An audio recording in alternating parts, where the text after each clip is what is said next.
Bueno, último tema. Vamos a hablar de indicación de la SIC. Principalmente definir cuáles son los parámetros de seguridad para operar de un paciente de la SIC. Creo que no hay mejor motivo de consulta que por lo que uno se siente que el paciente le tiene confianza y es más divertido que una conjuntivitis. Entonces, ¿cómo hacemos nosotros para retribuirle la confianza que nos está depositando el paciente en nosotros? ¿Cómo brindarle un buen asesoramiento, darle seguridad, brindarle satisfacción y tratar de garantizarle los mejores resultados posibles? Y eso es conociendo qué le voy a hacer a mi paciente, ¿sí? Hay que saber que ambos procedimientos, tanto el flap como la ablación, debilitan la córnea. Entonces, que no es un proceso inocuo el excimer láser y yo creo que todos acá coincidiríamos que este caso es un caso, teniendo una paquimetría y otros parámetros normales, es un caso quirúrgico y este no es un caso quirúrgico para excimer láser, pero no todos los casos son iguales. Entre estos dos casos tenemos varias córneas grises que por ahí es un poquito dudoso saber si conviene o no operarlos. Entonces, lo que hay que definir es el riesgo de ectasia, ¿sí? O la susceptibilidad de cada córnea a realizar la ectasia. Yo creo que ese es un concepto bastante importante y en qué momento pasa esa córnea de estar estable, aunque debilitada, sigue estando estable, a después transformarse en una córnea enferma. La ectasia iatrogénica, si bien no podemos prevenirla, podemos minimizar los riesgos. Se presenta como un encurvamiento progresivo de la córnea, secundario al procedimiento quirúrgico, una miopía que va cada vez más en aumento, acompañada de astigmatismo que no corrige con el anteojo, por lo tanto es un paciente que antes nos veía bien con el anteojo y por culpa nuestra ya no está viendo del todo bien. Obviamente que está acompañado de un adelgazamiento córneal y que si bien no se comporta tan agresivamente como lo realiza un queratocono avanzado, es un dolor de cabeza realmente, ¿no? Entonces, el primer reporte de la ectasia corneal fue en 1998, tarda en aparecer entre 6 a 48 meses post cirugía. La incidencia es esta, aunque la tendencia es a disminuir debido a la tecnología que tenemos en los aparatos para realizar el screening de los candidatos a refractiva. Como método complementario es el primero que apareció para detectar un queratocono subclínico.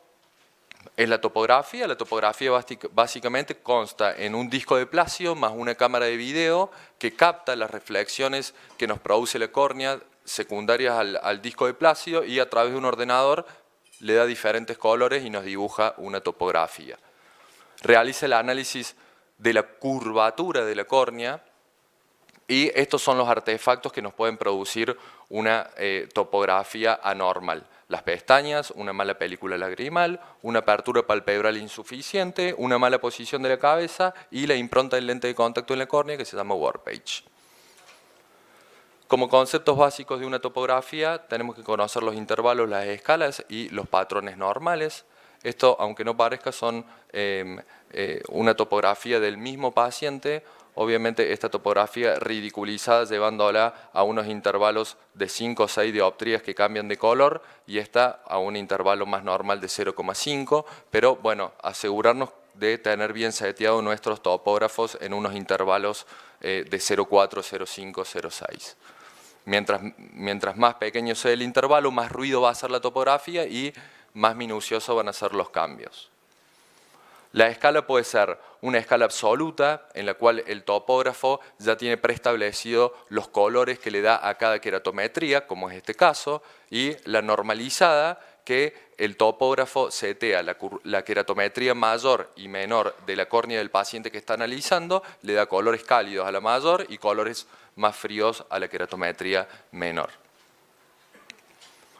Conocer los patrones normales por ahí es es interesante porque uno encasilla al paciente dentro de estos parámetros normales, de estos patrones normales, entonces se queda más tranquilo y indica la cirugía con mayor seguridad.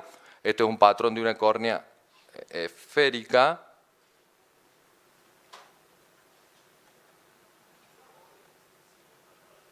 Este es un patrón de una córnea esférica, después tenemos un astigmatismo en contra y los astigmatismos a favor de la regla. Nótense que acá hay una cierta tracción normal que se llama enantiomorfismo, ¿sí? Y bueno, faltaría acá los patrones normales del astigmatismo oblicuo. Principalmente lo que uno debe observar en una topografía para screening de pacientes para cirugía de Excimer es la diferencia entre inferior y superior, entre a los 5 o a los 3 milímetros. Cuando esta diferencia es mayor a 1.5 es un criterio de riesgo. Y la tracción que muestra el moño astigmático, que cuando es mayor de 30 también es otro criterio de riesgo. Y yo creo que esos son los dos datos principales que me muestra la topografía al analizar los pacientes previos a la cirugía. Hay un índice que es bastante interesante que cuantifica las características topográficas observadas en cada paciente y se denomina índice Kisa.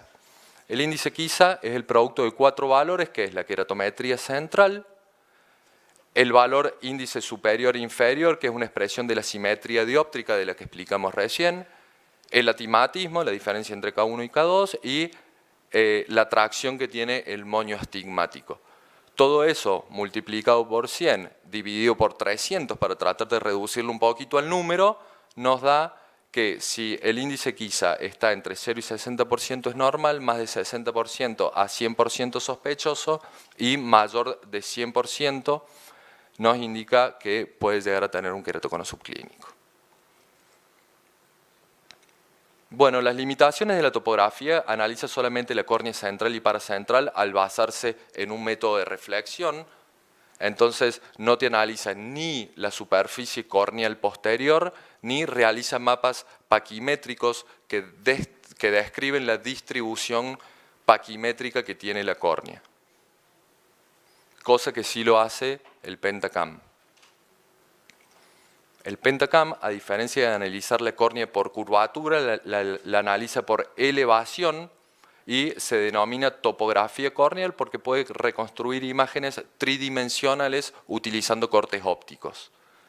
Utiliza el sistema Scheimpflug, en donde la cámara central se usa para el monitor de la fijación, para monitorizar la fijación y la medición de la pupila, y una segunda cámara rotatoria que brinda entre 25 a 50 imágenes de corte seccionales durante el rastreo de 2 segundos de duración. Esta es la típica imagen de Scheimpflug, en la cual el aparato, a través de esa imagen, nos va a ir dando los diferentes índices según lo que nosotros querramos estudiar. Fíjense que llega hasta pasado el cristalino. Entonces, este es un ejemplo muy valioso en cuanto a por qué es necesario el Pentacam. Fíjense que la curvatura frontal y la elevación frontal en este paciente está aparentemente normal, pero fíjense el cambio ectásico temprano que se observa en un mapa paquimétrico en el cual se ve un adelgazamiento corneal excéntrico y una elevación posterior de la cara de la córnea. ¿Cómo actúa o cómo mide el Pentacam la cara posterior? Necesita una referencia. ¿Cuál es esa referencia? Una esfera de mejor ajuste. Por lo tanto, toda protuberancia o mínima elevación de la cara posterior sobresale de esa esfera de mejor ajuste, entonces va a estar dibujada en el mapa del Pentacam como una zona roja. Un mapa paquimétrico confiable es esencial. Esta es otra de las grandes diferencias que nos hace el Pentacam con la topografía, debido a que la distancia entre el punto más delgado y el punto central geométrico es también significativamente más alta en pacientes con queratocono comparado con pacientes normales. Entonces, haciendo una evaluación paquimétrica compresiva, uno sabe que la córnea normal es más delgada en el centro, con un incremento gradual hacia la periferia. En cambio, fíjense en este paciente con queratocono, cómo está mucho más afinada en la parte central que en la periferia.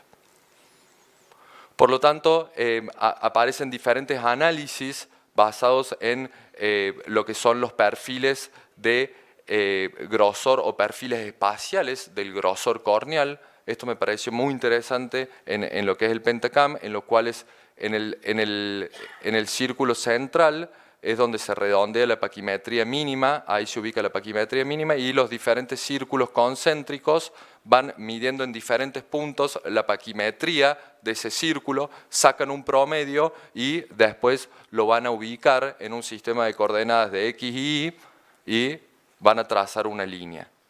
Entonces, esa es la línea de normalidad con 2 desvíos estándar superiores y 2 desvíos estándar inferiores, lo que se conoce como perfil espacial del grosor corneal. El PTI es el mismo concepto, pero mide en porcentaje de aumento del grosor corneal periférico. Esto está todo diseñado por el Belin Ambrosio in Heise Ectasia. ¿Qué significa esto? Que para aumentar la sensibilidad y especificidad del estudio, lo que debemos hacer es ir uniendo cada vez más índices que se vayan potenciando para llegar a una especificidad y sensibilidad alta en la detección del queratocono subclínico.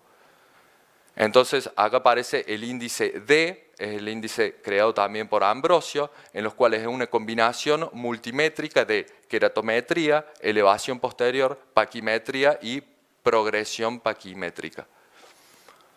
Cuando el índice que lo marca acá en esta esquinita es menor de 1.6, se considera que la córnea es normal. De 1.6 a 2.6 una córnea puede llegar a ser sospechosa y mayor de 2.6 ya se considera patológica. Al margen de todos los estudios topográficos, tomográficos, uno en su cabeza tiene que tener estos criterios de riesgo, ¿sí? Que son queratometrías elevadas, mayor de 47, lo que hablábamos del índice inferior-superior, índice de Rabinovich, la tracción del eje astigmático mayor de 30 grados, una elevación posterior que le puse 50 micras porque es lo que dice el Orscan, lo que dice el Pentacam, que debe ser cuando es más de 30 micras en la superficie de los 8 milímetros centrales ya es patológico. Una paquimetría inferior a 500 micras, una diferencia entre la paquimetría mínima y periférica de 120 micras y un aumento del coma vertical, nos hablan que esa córnea podría ser riesgosa.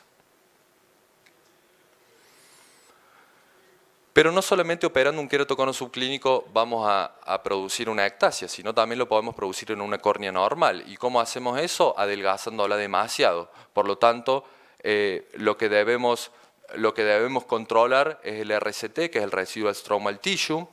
Es fácil de calcular, el Residual Stromal Tissue es igual a la paquimetría mínima del paciente menos el grosor del flap. El flap todos sabemos que biomecánicamente ya deja de ser útil, y a eso también hay que restarle la ablación que le vamos a realizar con el láser. Considerando que por cada dioptría que uno ablaciona, vamos a quitarle 12 micras aproximadamente a la córnea, uno fácilmente llega al cálculo del RCT. Por supuesto que es diferente y varía si la ablación es una hipermetropía o una miopía. Como mínimo debe ser 300 micras, antes era 250, se la subió a 300 micras y se ha demostrado que reducir la zona óptica aumenta el riesgo de la ectasia. ¿Qué hacemos nosotros cuando tenemos un paciente que vamos a operar y tenemos un residual estromal de 280 micras? Disminuimos la zona óptica, por lo tanto, obviamente que se va a consumir menos tejido y el residual estromal sube. Pero al disminuir esa área en donde va a ser la ablación, se alteran los casquetes de distribución de las presiones de la córnea, del líquido intraocular hacia la córnea, predisponiendo en realidad al mayor riesgo de ectasia. Esto fue un trabajo que presentó Cosentino en ASCARS del año pasado y ganó un premio debido a haber demostrado esto. Otro índice que me parece importante nombrar es el PTA, es el porcentaje de tejido alterado. El PTA básicamente sigue los mismos criterios, es el grosor del flap más el tejido ablacionado sobre la paquimetría central del paciente. Cuando es mayor a 40, el caso es de un paciente riesgoso. Bueno, como conceptos generales, y esto tiene que ver mucho con hasta dónde uno ablaciona o hasta cuántas dioptrías uno ablaciona con el láser, y yo me guío mucho por esta premisa, no tengo un número fijo en la cabeza, sino que lo que trato de hacer es no oblatizar más de 35 dioptrías la córnea en los tratamientos miópicos, ni prolatizarla más de 47 dioptrías en los tratamientos hipermetrópicos, porque la calidad visual no es buena. La superficie lagrimal debe ser evaluada minuciosamente, nada nuevo. Precaución en los pacientes con agudeza visual menor a 20/20, sobre todo cuando es bilateral. Preguntar siempre si se frota o se pica los ojos, o le pican los ojos, obviamente por la asociación que hay entre atopía y queratocono. Y cuando estemos en duda, evaluar los procedimientos de superficie como la PRK. A mí personalmente es un procedimiento que me gusta mucho. Creo que lo más importante son las indicaciones, ¿sí? Y la mitomicina intraquirúrgica, colocárselo de acuerdo al monto de ablación que uno le realiza, al 0,02%, advertirle al paciente de protegerse de la luz solar y los corticoides de superficie por largo tiempo. Para el dolor también damos ketorolac y vitaminas para el remoldeado epitelial. Y bueno, evaluar también lo que venimos hablando de las lentes fáquicas, que el principal beneficio que tienen sobre el láser es que son un procedimiento reversible. La gente es media escéptica a lo que son lentes intraoculares, siempre tienden a querer hacerse el láser porque piensan que es un procedimiento más inocuo. Y bueno, y esto es el presente, pero yo creo que es el futuro en cuanto a desarrollo de inteligencia artificial de lo que es el Pentacam linkeado al Corbis. El Corbis mide la biomecánica corneal, por lo tanto ya tendríamos un aparato que te mide la forma que tiene la córnea, que la mide por elevación, que hace los diferentes análisis de la distribución paquimétrica y linkeado al Corbis, lo que haría sería dar índices realmente muy precisos de lo que son la susceptibilidad a cada córnea en particular a realizar una ectasia. El desarrollo de esto se lo prometemos para Oftalmo Córdoba 2019.